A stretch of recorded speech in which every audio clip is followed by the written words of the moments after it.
Hi everyone, and welcome to my second vlog, which will be summarizing the article I have chosen, Disentangling the Meanings of Diversity and Inclusion in Organizations. The outline of this vlog is as follows. I will first briefly remind you of how research has landed us to where we are today, and what researchers in this article are working with to enhance our understandings of diversity and inclusion. I then will discuss the 3 studies that were performed within this article, while touching on each study's sample, analyses, and results. And to finish, I will summarize the concluding discussion points that these studies' results have brought us to, and also take a moment to detail what limitations are currently present. Before we begin, let me briefly remind you of what literature existed when the researchers of this present article began their research. Prior to this article, researchers referred to diversity as the ingredients in which make up different groups or workforces. Primarily, the term was used to focus on the demographic differences among one another. As time and research evolved, a gap within the realm of diversity was identified. Researchers Prasad noted that the theme of diversity ignores the dynamics and consequences of exclusion. Therefore, the lack of attention given to the concept of inclusion within organizational literature was brought to light. Further, inclusion was defined as the extent to which individuals can access information and resources, are involved in work groups, and have the ability to influence decision-making processes. Now, researchers in this article are looking to take the distinction of the 2 terms to the next level. Our sample for Study 1 included survey responders whom are all a part of human resources or diversity office positions within 51 large organizations. These survey respondents were chosen because of their experience with implementation of diversity management within organizations. To begin the procedure, an email survey was administered to the human resource officials and were briefed that the overall goal of the survey was to identify the true meaning of diversity and inclusion as separate entities within organizations. The open-ended questions asked, how would you define diversity? How would you define inclusion? What are the attributes of a diverse organization? What are the attributes of an inclusive organization? To begin the analysis, 2 doctoral research assistants with no formal background in diversity or context of this specific study began to analyze the survey results, identifying any common themes or words. As a result, survey respondents differentiated between diversity and inclusion as different words to describe separate types of work environments, where diversity was specific to demographic differences and inclusion was more along the lines of organizational objectives. These results are parallel to what these researchers had already understood. Our sample for Study 2 contains 1,020 participants who attended a national diversity conference.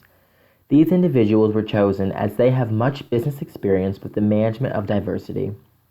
Surveys were mailed to these conference attendees directly after the conference. The survey indicated that the purpose was to understand the meanings of diversity and inclusion in organizations. In response to the results of the last survey, researchers also asked for attributes and characteristics that identify a diverse workplace and an inclusive workplace. To analyze our results, a sample size of 150 observations were taken. This study had several common conclusions amongst the majority of respondents, including the importance of learning and growth outcomes that can stem from diversity in organizations. In addition, interdependent work arrangements, collaborative conflict resolution processes, and power sharing. Also, diversity and integration of diversity management, different demographic groups both within and outside of organizations, top management support for diversity. These were all common themes within the results. In our 3rd and final study, 2,000 surveys were mailed to an organizational development interest group of a national human resources professional association. 330 surveys were administered to voluntary participants. Through analysis, the results of Study 3 found similar findings to the previous 2. Generally, most respondents highlighted on the importance of top management support for diversity, along with employee participation to result in positive organizational outcomes. The results also indicated that perhaps all is needed to make the most significant change is a change in language rather than a materialistic change. With the overall purpose to explore the meanings of both diversity and inclusion in terms of attributes and practices to support organizational outcome success, along with making these two terms even more distinct from one another, researchers found some success within these studies. Our first study differentiated the distinct differences between the two terms. Our second study identified common diversity and inclusion factors, attributes, and characteristics, including employee involvement, outcomes derived from diverse organizations, fair treatment, and leadership commitment to diversity. And finally, our third study not only found similar results to the previous two studies, but also allowed us to conclude that perhaps a change in language over a material change is needed to make the most impact in diversity management practices. Within these studies, two main limitations were identified and considered by researchers before making their final conclusions. First, our survey's respondents' constraints in regards to resource availability and budget issues within their organizations. And secondly, there could be a biasing effect from providing Study 1's diversity and inclusion definitions to our participants within Study 2 and 3. To conclude, both diversity and inclusion are now more distinct terms with attributes and characteristics that help us understand their definition and applicability to our own careers.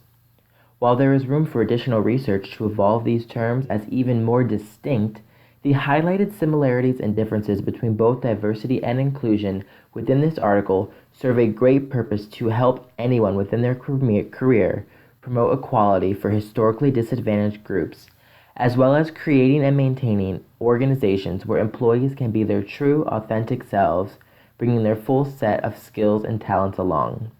Thank you so much for listening. I hope you found this useful, and I welcome all comments and questions. Thanks.